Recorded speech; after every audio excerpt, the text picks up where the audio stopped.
answering a question from someone who comments often and seems very lovely. Her name is Nina. And 5 months ago, 1, 2, 3, 4, 5, 1, 2, 3, 4, 5 months ago, she asked me a very good question, like a kind of request, kind of question, which was, I have it pulled up here and I'll read it. Good evening, Mauve. Here's my humble request. Advice about personal growth and gaining self-confidence based on your own experience. You know, INFJs get stressed easily and the perfectionism gets in their way. But you seem so confident, efficient, and grounded, and I really admire that. So, super sweet comment and a good question, I think, about how to gain self-confidence and find avenues for personal growth. And I liked this question from the beginning when I read it, but as you can tell, I avoided answering it for quite a while, even though it was my intention to answer it, because it's so difficult to answer, and it was a good opportunity to reflect on why I am the way I am. I guess I don't know anything, right? I really don't know anything, but the challenge is like, how can I impart something about like the way I feel is intrinsically of me? How can I express that or support other people finding that?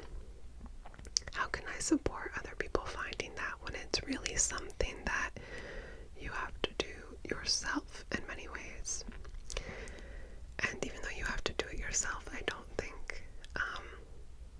it has to be such an isolated journey. So I did want to answer it, but I just took my time thinking about it and thinking on it because I wasn't sure what to say or how to give a helpful answer. So I've been thinking about it for a while, and now I'm going to answer it in a rambled way, straight ramble. So expectations are here, please. Okay.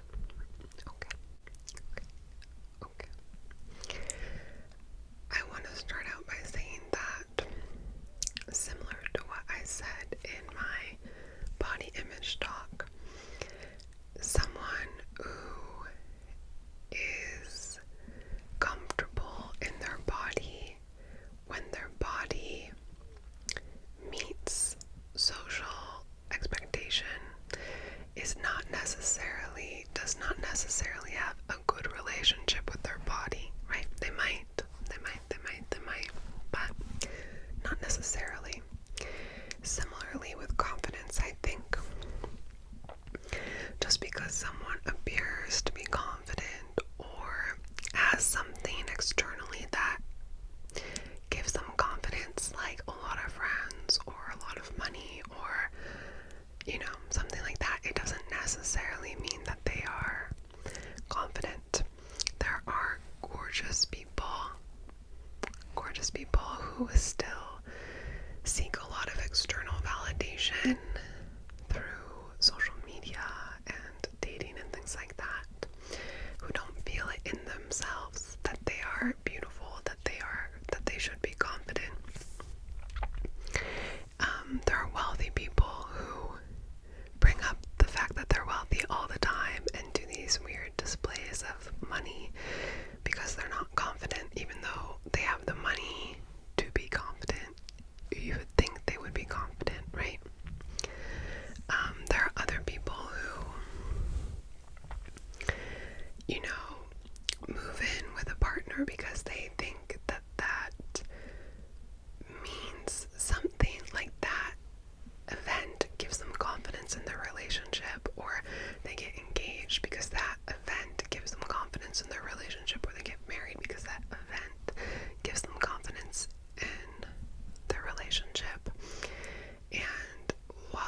things might indeed be like reassuring, nice things to celebrate.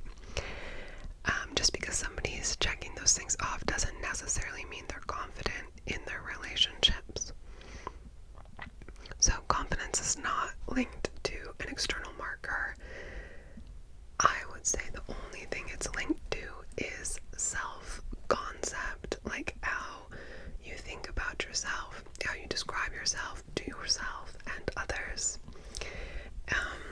Which is great news, right? Because actually, if it's linked only to self-concept and how you treat yourself, how you think about yourself, there's nothing you need to do to have it. There's nothing you're lacking that would fix it for you. You have everything you need to be confident right now. That's the more concise way to put it. So, and I think a lot of people talking about self-confidence or confidence, it's redundant to say self-confidence, but confidence, like motivational speakers or self-help books sometimes focus too much on the external factors, external means of improvement, like exercise, blah, blah, blah, in this and that way, and you'll be confident. Buy a better wardrobe, you'll be confident. Make eye contact, give firm handshakes. People will think you're confident, whatever. But it doesn't actually do anything for how you feel about yourself. These things aren't bad things. I think they can be steps to feeling differently about yourself. But it still always comes down to self-concept, what you think of yourself. Okay? So, I mean, this isn't a recipe, right? This is just a ramble, okay?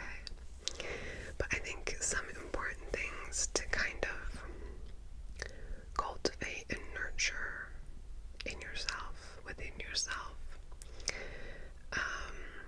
or self-love. I think that's helpful. Self-love, self-love, self-love, self-love, self-love. Love is holding something in high regard unconditionally, right? Love is unconditional. And so self-love is holding yourself in high positive regard unconditionally. You love yourself. Say, like, you feel like money's getting in the way of your confidence, like you don't have enough money. It shouldn't matter. You should feel love for yourself, even if you're broke, kind of thing, like, oh, if I lose 10 pounds, I'll love myself then. It's like, that's not love, because it's not unconditional. You follow? So it's unconditional, high regard for yourself, which you can do at any time. It's free. It's free, and it feels better. So, basically all these things are just being comfortable with what other people think of you, because you already know what you think of you. I would say that. You're being comfortable with what other people think of you, because you already know what you think of you, who you are, what you value, what you like, what you dislike, what you're willing to compromise on, things like that. So self-love. I think self-trust is also really important. Like making decisions, committing to decisions, trusting yourself to be resilient and to do things in your own best interest is self-trust. And also I think self-awareness is great. So like taking the time to reflect on how you think and act, knowing what you want. These things help you build a relationship with yourself, and I think that's where confidence comes from. Yeah, and it's like you don't care what other people think because you know what you think of you. You also don't care what other people say about you because you already know if it's true or not, you know? And again, all of these things are self-generated. Like, they are things you practice giving to yourself. If it's hard at first, over time, it gets easier, I promise.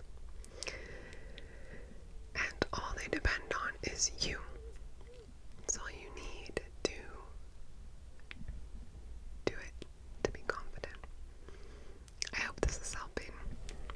So I'm going to dive into each of those a little bit. Dive into self-love, dive into self-trust, dive into self-awareness. Self-love is really just self-acceptance. It's unconditional, as I said. So again, it's not because you lost weight that you love yourself. It's not because you won an award that you love yourself. It's not because other people think you're cool that you think you're cool. You value yourself regardless of that stuff, and you acknowledge what you're doing for yourself, like within your own personal sphere of influence, like things you can control. So you're like, you know, instead of not feeling confident because you want to lose weight, you can be like, I'm doing a great job eating vegetables to take care of my health. Instead of being like, oh, I'm only worthwhile, like a worthy person if I get this award.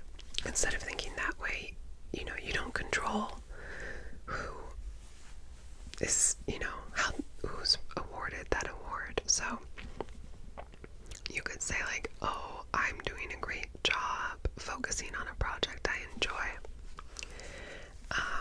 I'm doing a great job treating myself kindly and trusting myself. These are all things you can love yourself for. And I don't know, just practicing finding things you're doing right that are things that you control, not in this iron-fisted way, but in this kind and compassionate way. Like how many calories you eat, yeah, it's within your control, but it's not a compassionate way of treating yourself. It's an iron-fisted way. I keep rearranging my hair because it's so hot in here. Anyway, like a more practical tip for if you find self-love difficult, practicing self-love difficult, some more practical tips I would say are to talk to yourself like you would a good friend. I don't know if you're watching that show Physical with Rose Byrne, but there's a voiceover in it, and it like hurts my heart. I know she's just a character, but she represents a real person, and it hurts my heart to hear the way she talks to herself. She doesn't give herself credit for anything. She's so hard on herself. She calls herself awful names. She just constantly insults herself. And that's not how you would talk to a friend, right? Even neutrally is not how you would talk to a good friend. Like, your good friend who needs a pep talk, for example. Like, how do you talk to them? Or like your good friend who's unsure about something. How do you talk to them? You know, you gas them up. And I think it's good to do that for yourself too. Like, say, you know, sometimes when I'm running, I'm having, like, I feel really, like, heavy and slow, like I'm going through molasses on hot days and stuff, but my inner monologue is still saying, like, it's hot and you're still doing a good job, like, you're tired and you're still, like, way to, like, keep going, or, like, you have to walk, way to get out there today at all, you know what I mean? Like, good job, you, kind of thing. So just practicing trying to talk to yourself in a way that you would talk to a friend. I think that can be helpful. And some things to reflect on if you don't know anything good about yourself, you know, because you just haven't thought about it.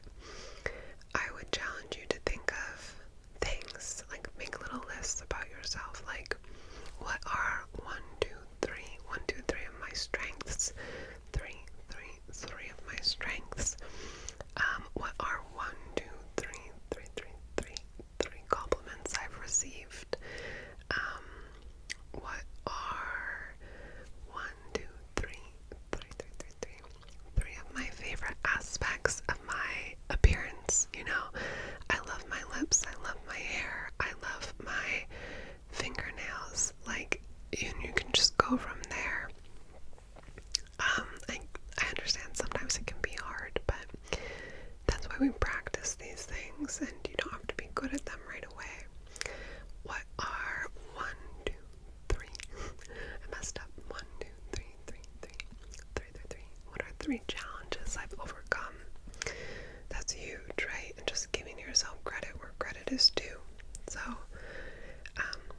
maybe those are more practical tips for like the self-love component. And then for self-trust, I think a huge component of that is making decisions in your own best interest, giving yourself permission to make decisions in your own best interest, and then trusting the decision you make with no regrets. You can go back on a decision whenever you want. That happens sometimes, when you're sure it's no longer like the right thing for you, when you get enough clarity and you want to change a decision, do it, But for the time in which you've made that decision, that you're acting on that decision, you just trust it. You trust yourself to make decisions in your own best interest. You trust yourself to be resilient if you have to change course. And making decisions in your own best interest also requires is a strong word, but that is aided by knowing yourself well enough to know what you want and what you need, which is part of self-awareness. Just trusting yourself to be resilient, to be resourceful, trusting future you to take care of you. Like, sometimes I think, oh, that's like a problem for future Mauve. We don't want to be reckless, but there's no use worrying before something comes, right? So, okay, I'm gonna do the best with what I've got right now, and like that's a problem for future Mauve. Not being reckless, but just saying, I trust future Mauve to take it from there and find the next thing that's gonna be good, So trusting yourself too. It's okay to have doubts. Also, I want to say, but it's about like, doubt is a type of fear, right? And it's about not like shutting that fear up or succumbing to that fear, but instead acknowledging the fear and taking it along with you and moving forward anyway. And for self-awareness, this one's more basic to explain, but I think it's important to reflect. I personally like to do it with journaling. I think therapy is another great way to reflect. Even just talking to thoughtful friends is a good way to reflect.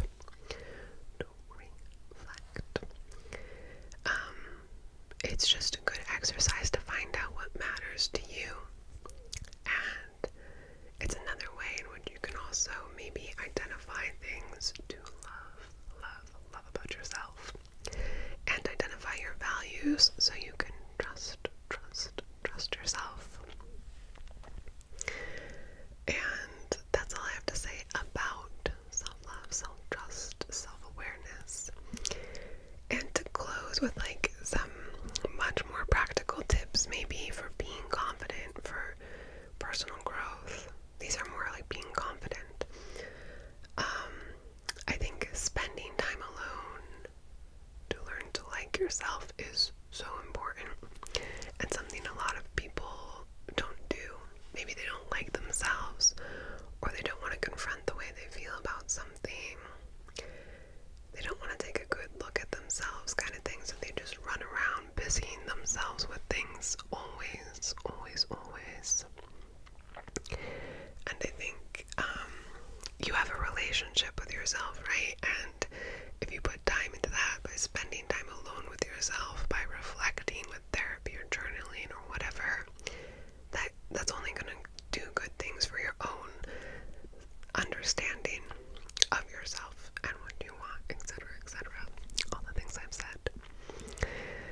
In the past year, it's interesting, some people in my life who are or were very avoidant and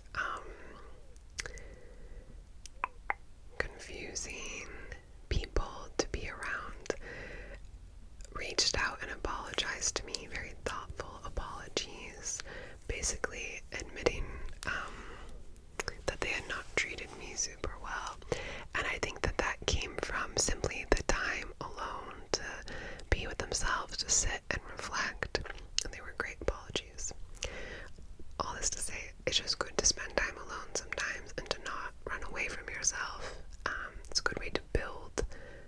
relationship with yourself so you can like yourself. So that's that one. And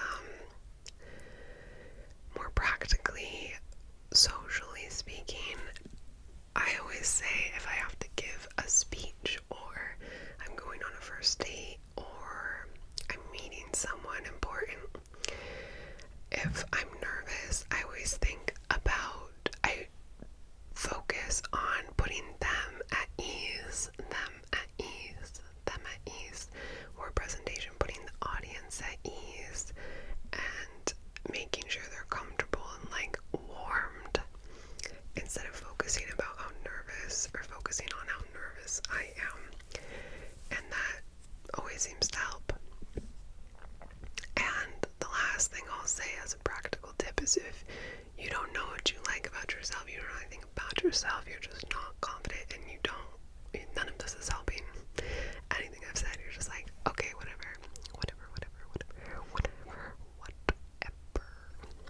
I would say, do something you enjoy, find something you enjoy, and then practice, like do it all the time, get good at it, and it's like this thing you can have in your pocket, like when you go out in public and you're nervous and not confident, if you're meeting someone new and you're not confident, where you just know you have this thing that you're good at, do you know what I mean?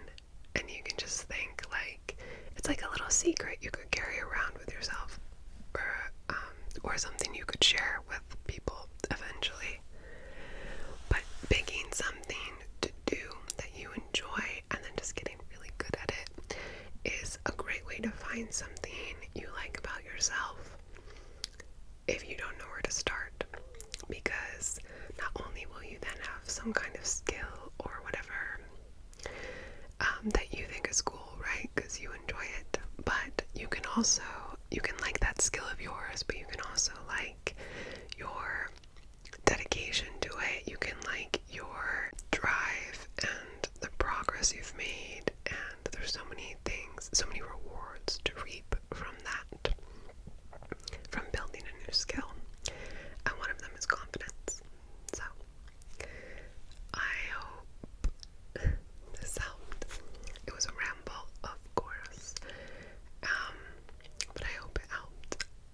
Again, it's hard to talk about because it's something that you are the only one who can do it for yourself. Be confident and find ways to feel engaged in your life and to seek out avenues of personal growth. But also, it's